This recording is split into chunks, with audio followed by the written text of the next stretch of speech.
ఓం మహాగణాధిపతయే నమః. ఓం గురుభ్యో నమః. ఓం శ్రీమాత్రే నమః. పరమేశ్వర స్వరూపమైనటువంటి జ్యోతిష వాస్తు మరియు ఇతర అనేకమైనటువంటి శాస్త్రములను మనకు అందించినటువంటి మహర్షులకి నమస్కారం. హయగ్రీవ హయగ్రీవ హయగ్రీవేతి యో వదేత్తస్య నిస్సరతే వాణి జన్మకన్యా ప్రవాహవత్ అరుణాం కరుణాతరంగితాక్షీం ధృతపాశాంకుశపుష్పబాణచాపాం అనిమాదిభిరావృతాం మయూకైః అహమిత్యేవ విభావయే భవానీం. శ్రీమాత్రే నమః. ప్రేక్షకులకి లలితాంబిక అమ్మవారి యొక్క అనుగ్రహం పరిపూర్ణంగా కలగాలని మనస్ఫూర్తి కోరుకుంటూ మనం ఈరోజు చెప్పుకోబోయే టాపిక్ ఏమిటి అంటే, ముఖ్యంగా రాహుగ్రహం.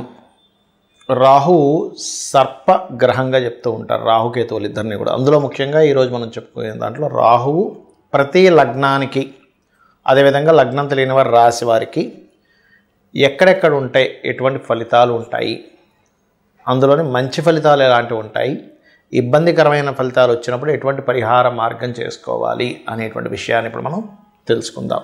అయితే ఈ విషయాలు చెప్తుంది నేనైనప్పటికీ కూడా చెప్పేసిన సాక్షాత్ లలిత అమ్మవారిగా భావిస్తూ ఒక్కొక్క లగ్నము గురించి మనం తెలుసుకుందాం. కర్కాటక లగ్నము, కర్కాటక రాశి. ముఖ్యంగా మీకు లగ్నంలో కనుక రాహు ఉన్నట్లయితే ఎప్పుడైనా గుర్తుపెట్టుకోండి, జలగండం వస్తుంది. కాస్త జల ప్రదేశాలు వెళ్ళినప్పుడు పర్టికులర్గా జాగ్రత్తగా ఉండాలి. లేదా కొంతమందికి ఇల్యూజన్ని పెంచుతుంది. లేనటువంటి విషయాన్ని ఏదో ఉందేమో, ఏదో అవుతుందేమో తెలియని చిన్న చిన్న భయాలు ఇస్తూ ఉంటుంది. కాకపోతే ఇక్కడ లగ్నాధిపతి కనుక స్ట్రాంగ్గా ఉన్నట్లయితే ఈ యొక్క దోషం పోతుంది. ఇక ధనస్థానంలో మీకు రాహు ఉన్నాడు. ఇక్కడ కొంతవరకు గవర్నమెంట్ తండ్రి తరపు వారితో తెలియని డిస్టర్బెన్స్ ఇస్తూ, ఆ రవి కనుక బాగుంటే ఇదే రాహు విదేశాల్లో గవర్నమెంట్ జాబ్స్ కూడా చేసే యోగాన్ని ఇస్తుంది.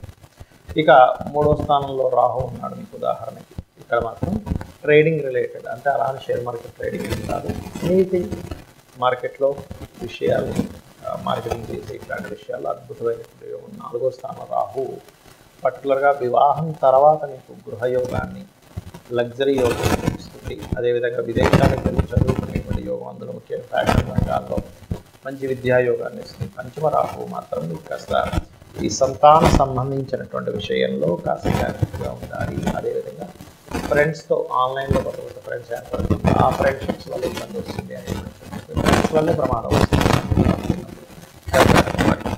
ఆరో స్థానంలో ఉండే రాహు ఏంటి అని చూసుకున్నట్లయితే పర్టికులర్గా ఈ 6లో ఉండేటువంటి రాహు ఇది కొంచెం కోర్టు కేసు వ్యవహారాల మీద గెలుపునిస్తుంది. కాకపోతే సప్తమ రాహు మాత్రం వివాహ సంబంధించిన విషయంలో సంబంధాల దగ్గర దాకా వచ్చి వెనక్కి వెళ్ళడం అనేటువంటి జరుగుతూ ఉంటుంది. కాస్త వీళ్ళకి కూడా కొంచెం ఇంట్యూషన్గా ఉండడం కొంత వీళ్ళు సప్తమ రాహు ఉన్నప్పుడు జరుగుతూ ఉంటుంది.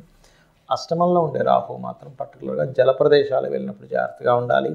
భాగ్యంలో మీకు కనుక రాహు జరుగుతున్నప్పుడు, అంటే మీకు రాహు ఉన్నట్లయితే పర్టికులర్గా ఇది కొంతవరకు చేసేటువంటి పూజాది విధానాల్లో తెలియకుండా ఎక్కడో తప్పిదం చేయడం వల్ల ఇబ్బంది పడుతూ ఉంటారు. కాబట్టి పితృదేవతలను ఎక్కువగా ఆశ్రయించాలి. దశమంలో ఉండేటువంటి రాహు కర్కాటక లగ్నానికి ఉద్యోగ సంబంధించిన విషయంలో అక్కడ ఉండేటువంటి కొలీగ్స్తోనే కొంత గొడవలు, లేనట్లయితే బాస్తో తెలియని, ఇక్కడ పర్టికులర్గా కర్కాటకం వారికి రవి కూడా పాడైనట్లయితే బాస్తో కూడా తెలియని చిన్న మిస్అండర్స్టాండింగ్స్ జరుగుతుంటాయి.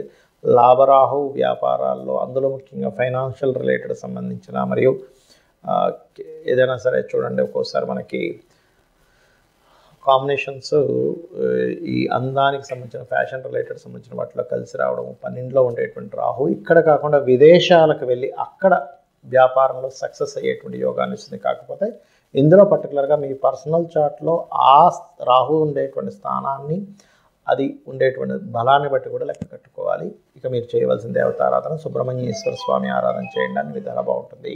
ఇక్కడ రాహువు కేతువు ఛాయాగ్రహాలుగా చెప్పబడింది శాస్త్రంలో. అయితే ఈ ఛాయాగ్రహాలు ముఖ్యంగా జన్మజాతకంలో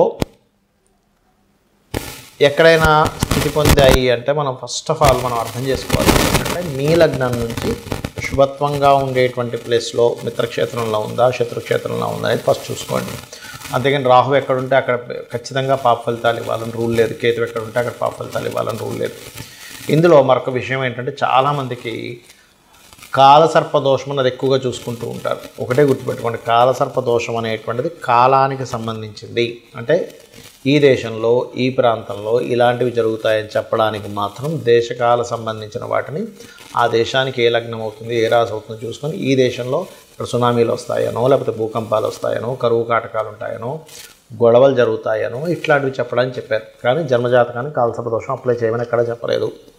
సర్పదోషాన్ని మాత్రం అప్లై చేయమని చెప్పారు. అది పర్టికులర్గా మీకు మేష, వృశ్చిక, అదేవిధంగా కర్కాటక, సింహ ఈ రాసుల్లో ఉన్నప్పుడు ఎక్కువగా సర్పదోషం ఎక్కువగా పనిచేస్తూ ఉంటుంది. అది ముఖ్యంగా గుర్తుపెట్టుకోండి. ఎవరికైనా సర్పదోషం ఉంది, ఇప్పుడు మనం ఇప్పటివరకు కొన్ని లగ్నాల గురించి చెప్పుకుంటూ వచ్చాం. ఈ లగ్నం వాళ్ళకైతే ఇది ఈ ప్లేస్లో ఉంటే ఇది అని. కానీ లగ్నము, నక్షత్రము, రాశి ఏమీ తెలియదు. అప్పుడు ఏం చేయాలి అంటే సింపుల్గా మీకు సర్పదోషం ఉంది లేదు అనేటువంటిది సిమ్టమ్స్ ఏమిటి అంటే, ఒకటి విపరీతమైన కోపం వస్తూ ఉంటుంది. చిన్న చిన్న విషయాలకు కోపం రావడం జరుగుతూ ఉంటుంది. సంథింగ్ నెగటివ్ ఎనర్జీ తొందరగా మీకు అట్రాక్ట్ అవుతూ ఉంటుంది సర్పదోషం ఉన్నప్పుడు.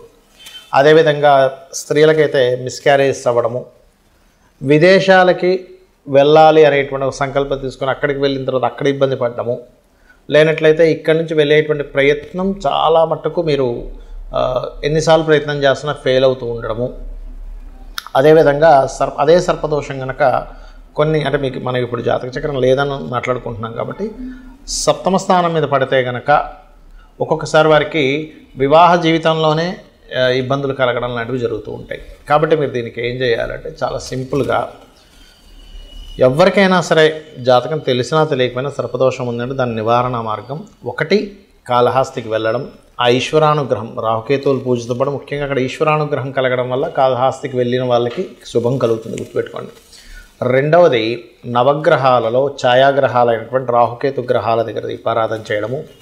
మీకు దగ్గరలో రావి చెట్టు ఉన్నట్లయితే రావి చెట్టు కిందని మనకి సర్ప ప్రతిష్ఠ చేసి ఉంటాయి కొన్ని, అక్కడికి వెళ్ళి చక్కగా ఒక చెంబు నీళ్ళలో పసుపు, కుంకుమ, గంధం వేసి కలిపి వాటి చుట్టూ ప్రదక్షిణాలు 3 కావచ్చు, లేనట్లయితే 11 కావచ్చు, 21 కావచ్చు, 41 కావచ్చు ప్రదక్షిణాలు చేసి వాటి మీద ఆ సర్పముల మీద వేయడము. అదేవిధంగా సర్ప సూక్త పారాయణము వినడం కానీ చేయడం కానీ చేయాలి. మరియు దీంతోపాటు ముఖ్యంగా మీరు చేయవలసినటువంటిది రాహువుకి అధిష్టాన దేవత అయినటువంటి దుర్గాదేవి యొక్క ఆరాధన, కేతువుకి అధిష్టాన దేవత అయినటువంటి గణపతి యొక్క ఆరాధన చేయాలి. అయితే ఇక్కడ ఎవరికైనా పర్టికులర్గా ఈ రాహుకేతువుల యొక్క ప్రభావం మరింత ఎక్కువగా ఉందండి, ఏం చేయాలి అని అనుకుంటే కనుక సింపుల్గా ఏం లేదు, మీరు కనీసం 6 నెలలకు ఒక్కసారైనా సరే కాళహస్తికి వెళ్ళి వస్తూ ఉండండి. ఈశ్వరానుగ్రహం ద్వారా కూడా దాని ప్రభావం పూర్తిగా తగ్గుతుంది. మరొకటి ఏంటంటే ఈ రాహుకేతువులు గోచారంలో సంచరించేటప్పుడు కూడా మీ లగ్నం నుంచి ఎన్నో స్థానంలో సంచరిస్తున్నాడో చూసుకోవాలి. అందులో ప్రధానంగా ధనస్థానంలోకి వచ్చినప్పుడు కొంచెం ఫైనాన్స్ విషయంలో జాగ్రత్తగా ఉండడము, 3వ స్థానంలోకి వచ్చినప్పుడు అగ్రిమెంట్స్ విషయంలో జాగ్రత్తగా ఉండడము, 4వ స్థానంలోకి వచ్చినప్పుడు పర్టికులర్గా మీరు ఏదైతే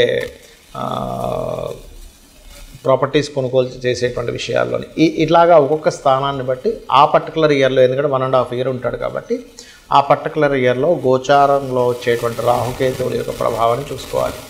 అంటే కేతు కనుక అలా వచ్చినప్పుడు ఒకరికి రాహు కనుక వచ్చాడు 4th హౌస్లో, 2nd హౌస్లో, అలాంటప్పుడు అక్కడ అది కొంచెం ఆ యొక్క విషయాల్లో ఆశను పెంచడము ఇట్లాంటివి ఇస్తూ ఉంటుంది. బట్ ఏదేమైనప్పటికీ కూడా మీ పర్సనల్ చార్ట్లో ఉండేటువంటి కాంబినేషన్స్ని, గోచారంలో ఉండేటువంటి గ్రహాలని మిళితం చేసుకొని చూసుకోవాలి.